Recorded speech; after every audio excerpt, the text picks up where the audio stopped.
Bienvenidos a su podcast Educar para Obedecer o para Transformar. Una conversación sobre la historia de la educación colombiana y las pedagogías críticas. Estudiantes: Isaac Peñalver, Jason Tres Palacios. Docente: Julie Musuzu. Corporación Universitaria Iberoamericana. Pedagogías críticas y decoloniales. Bienvenidos a este espacio de reflexión. En este podcast queremos conversar sobre un tema que, aunque parece referirse al pasado, tiene mucho que decirnos sobre lo que ocurre hoy en nuestras escuelas. Nos preguntamos si la educación realmente está formando personas críticas o si, en muchos casos, continúa reproduciendo prácticas tradicionales que vienen de muchos años atrás. Para desarrollar esta conversación debemos comprender cómo ha evolucionado la educación colombiana, por qué surgieron las pedagogías críticas y cuál es el papel de la teoría crítica para analizar la realidad educativa. Realizando una mirada minuciosa en el ámbito educativo, nos dimos cuenta que muchas veces hablamos de innovación, nuevas metodologías y de transformación, pero pocas veces nos detenemos a pensar de dónde vienen las prácticas que todavía predominan en nuestras aulas.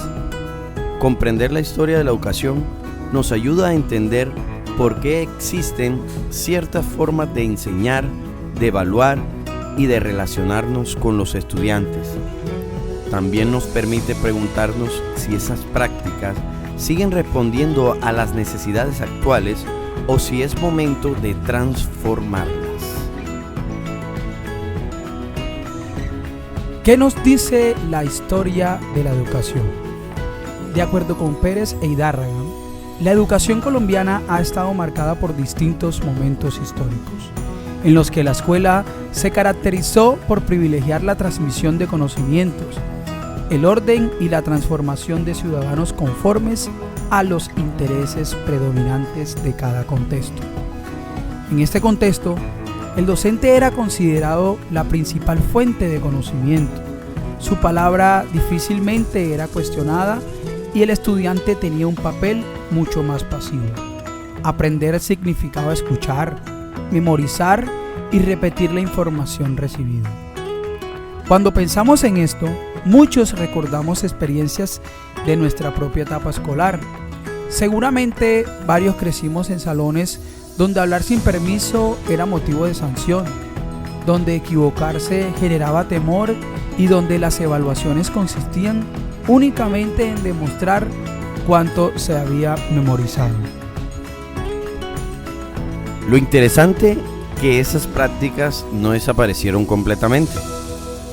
Como plantea Maldonado, aunque los discursos educativos actuales promueven el desarrollo de competencias, el aprendizaje activo y la participación de los estudiantes, en muchas aulas aún persisten prácticas tradicionales en las que el docente continúa ocupando el lugar central del proceso de enseñanza. Esto nos llevó a hacernos una pregunta importante: ¿cuántas de nuestras propias prácticas también conservan elementos de ese modelo tradicional sin que seamos plenamente conscientes de ello? Como docentes, creo que esa pregunta resulta incómoda, pero también necesaria. En ocasiones el tiempo, las exigencias institucionales o la presión por cumplir con determinados contenidos hacen que terminemos utilizando estrategias muy parecidas a aquellas que alguna vez criticamos como estudiantes. La necesidad de otra manera de entender la educación. Precisamente allí aparecen las pedagogías críticas. Según Maldonado, entendimos que las pedagogías críticas no se limitan a cambiar la manera de enseñar, también invitan a reflexionar sobre para qué educamos y qué tipo de sociedad queremos construir desde la escuela. El enseñar no debería consistir únicamente en transmitir información. Educar también implica ayudar a que las personas comprendan la realidad en la que viven, identifiquen las situaciones por las cuales atraviesan en su entorno y desarrollen la capacidad de participar en su proceso de transformación. Eso cambia completamente la forma de entender nuestra profesión. Dejamos de ser únicamente transmisores de contenidos para convertirnos en facilitadores del aprendizaje. La pedagogía crítica nos recuerda que cada estudiante llega al aula con un ritmo de aprendizaje diferente. Según Howard Gardner, ninguna persona aprende exactamente igual que otra, ya que cada estudiante presenta características, ritmos, experiencias y necesidades de aprendizaje particulares. Por eso, una educación verdaderamente significativa no puede ignorar esas diferencias. Al contrario, debe convertirlas en una oportunidad para aprender juntos y construir conocimiento desde el respeto por la diversidad. Es necesario comprender que la escuela no puede estar desconectada de la realidad social, porque educar siempre tiene consecuencias sobre la forma como las personas entienden el mundo y participan en él. De la reflexión a la práctica docente. Muchas veces creemos que enseñar consiste en terminar un plan de clase o cumplir unos contenidos programáticos, pero en pocas ocasiones nos preguntamos ¿qué tipo de personas estamos formando? Esa pregunta cambia completamente la manera de entender nuestro rol como docentes. Cuando uno llega al salón de clases, todos los días encuentras estudiantes con realidades muy distintas. Algunos cuentan con el apoyo de sus familias, mientras que otros enfrentan situaciones económicas precarias, problemas de convivencia o incluso desmotivación frente al estudio. Ante esa particularidad, no tendría sentido enseñar de la misma manera a todos. Comparto esa idea porque es algo que vivimos diariamente. En mi experiencia como docente, he comprendido que los niños aprenden mucho mejor cuando se sienten que lo que hacen en clase tiene relación con su vida. Cuando una actividad parte de situaciones cercanas a ellos, participan con más interés, hacen preguntas y proponen soluciones. Esto me ha llevado a entender que el aprendizaje no ocurre solamente cuando un estudiante responde correctamente un examen. También se evidencia cuando logra expresar una opinión, escuchar a sus compañeros, respetar otras ideas y argumentar sus propios puntos de vista. Creo que ese es uno de los aportes más importantes de la pedagogía crítica. Reconocer que aprender también significa desarrollar la capacidad de pensar y actuar frente a la realidad.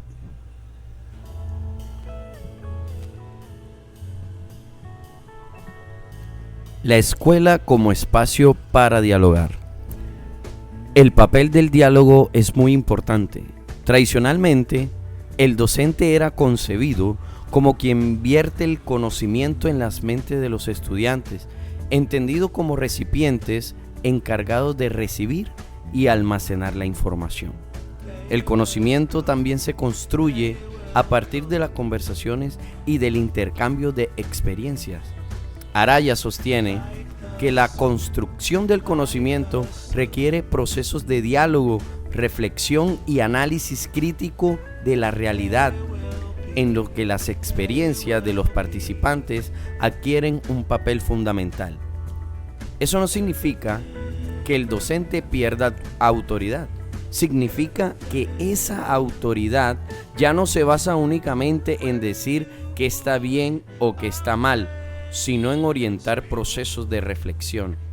En mi experiencia como docente, cuando los estudiantes expresan sus ideas, aún siendo diferentes a las nuestras, hay una mejoría en el aprendizaje, ya que se le da valor a su pensamiento, sentimiento y saberes que contribuyen a un mejor desarrollo de cualquier temática en el salón de clases.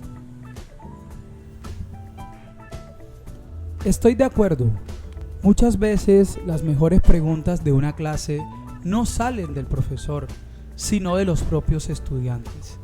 Según Vygotsky, El aprendizaje se construye en la interacción con los otros. Por eso, enseñar también implica aprender junto con los estudiantes, ya que el diálogo, las preguntas y el intercambio de experiencias enriquecen tanto al docente como a quienes participan en el proceso educativo. Eso exige reconocer que nosotros, como docentes, no tenemos todas las respuestas. Más bien tenemos la responsabilidad de acompañarlos para que aprendan a buscarlas, analizarlas y explicarlas. Pensar críticamente la realidad. A partir de los planteamientos de Araya, comprendimos que la escuela no está separada de la sociedad. Todo lo que ocurre en el contexto social influye en la vida escolar, razón por la cual la práctica educativa debe reconocer y responder a esas realidades. Por ejemplo, vemos estudiantes afectados por la desigualdad, por conflictos familiares, por dificultades económicas o por situaciones de violencia. Ignorar esas realidades sería enseñar como si todos vivieran las mismas condiciones cuando sabemos que no es así. Precisamente por eso considero tan importante la teoría crítica. No se trata únicamente de identificar los problemas, sino de preguntarnos qué podemos hacer desde nuestra práctica docente para contribuir a transformarlos. Obviamente las escuelas no pueden resolver todas las dificultades de la sociedad, pero sí pueden formar personas capaces de analizar su entorno, respetar los tipos de pensamiento y participar activamente en la búsqueda de soluciones. Creo que esa es una responsabilidad muy grande para quienes ejercemos esta labor docente y el impacto que tiene esta en la educación. Una mirada hacia la educación colombiana actual. Freire sostiene que la educación nunca es un proceso neutral, ya que siempre está vinculada a la realidad social, cultural y política de quienes participan en ella. Por ello, la escuela debe promover una lectura crítica del mundo y no limitarse a la transmisión de contenidos. Cuando analizamos la educación colombiana encontramos avances importantes. Hoy se habla con mayor frecuencia de inclusión, participación, aprendizaje significativo y desarrollo de competencias. Sin embargo, todavía existen desafíos. En muchas instituciones, el cumplimiento de indicadores o resultados académicos termina ocupando más espacio que la formación integral del estudiante. En algunos casos, seguimos evaluando principalmente la memoria y dejamos en un segundo plano habilidades como el pensamiento crítico, la creatividad o el trabajo cooperativo. La educación necesita docentes que cuestionen sus propias prácticas y estén dispuestos a seguir aprendiendo. Como docentes debemos preguntarnos constantemente por qué hacemos lo que hacemos en el aula y si realmente nuestras estrategias ayudan a que los estudiantes comprendan el mundo que los rodea. Eso me hace pensar que la transformación educativa no depende únicamente de cambiar los currículos o incorporar nuevas tecnologías, también depende de revisar nuestras propias prácticas.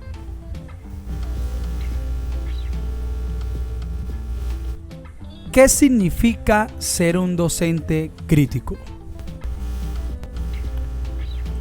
Freire sostiene que ser un docente crítico implica mucho más que dominar una disciplina.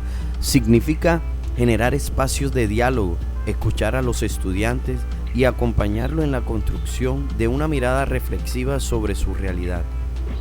Ser un docente crítico no significa estar inconforme con todo, ni cuestionar por cuestionar, más bien significa observar la realidad con atención, reconocer aquello que funciona, identificar lo que necesita mejorar y actuar de manera responsable para generar cambios, por pequeños que sean. Concuerdo con lo planteado.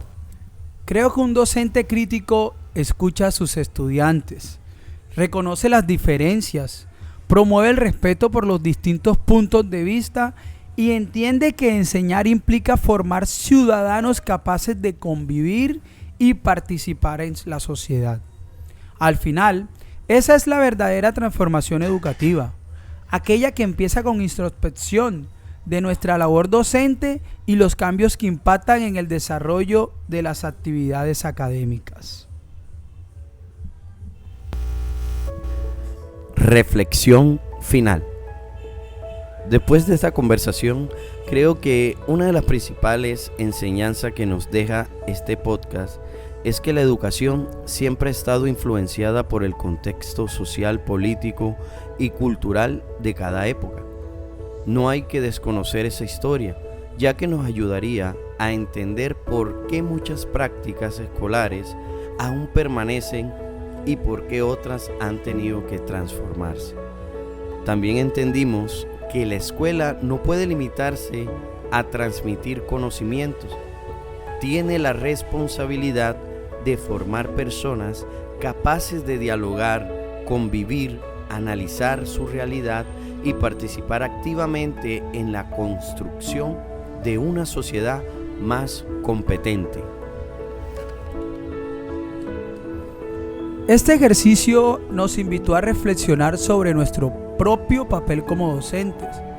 A veces estamos tan concentrados en cumplir con la planeación, las evaluaciones y los compromisos institucionales que dejamos poco espacio para preguntarnos si nuestras prácticas realmente responden a las necesidades de los estudiantes.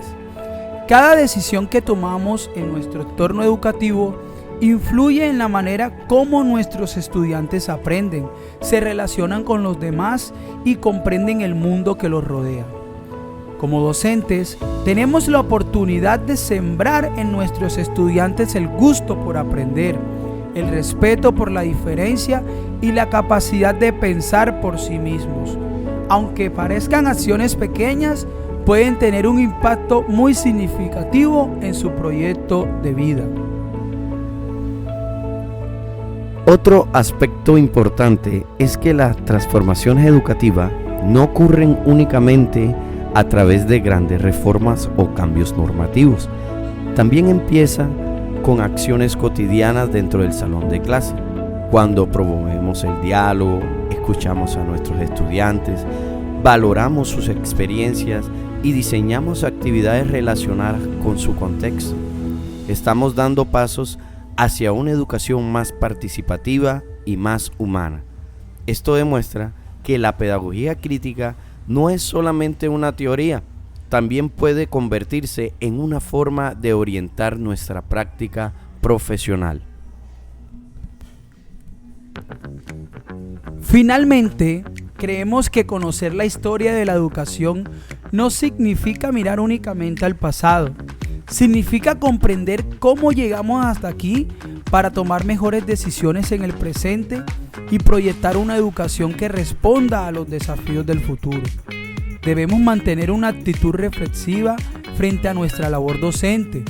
La educación necesita maestros comprometidos con el aprendizaje, abiertos al diálogo y capaces de reconocer que cada estudiante aporta conocimientos, experiencias y perspectivas que enriquecen el proceso educativo.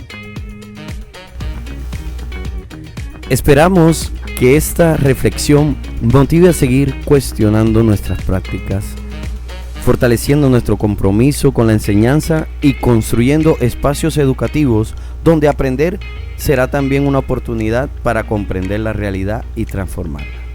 Muchas gracias por acompañarnos en este podcast. Referencias: Araya, el papel de la teoría crítica en la investigación educativa y cualitativa. Maldonado, pedagogías críticas en el desencanto y la acción crítica en Europa. Pérez e Hidárraga, breve análisis histórico descriptivo de la educación en Colombia. Gardner, Multiple Intelligences. Vygotsky, el desarrollo de los procesos psicológicos superiores. Freire, Pedagogía del Oprimido.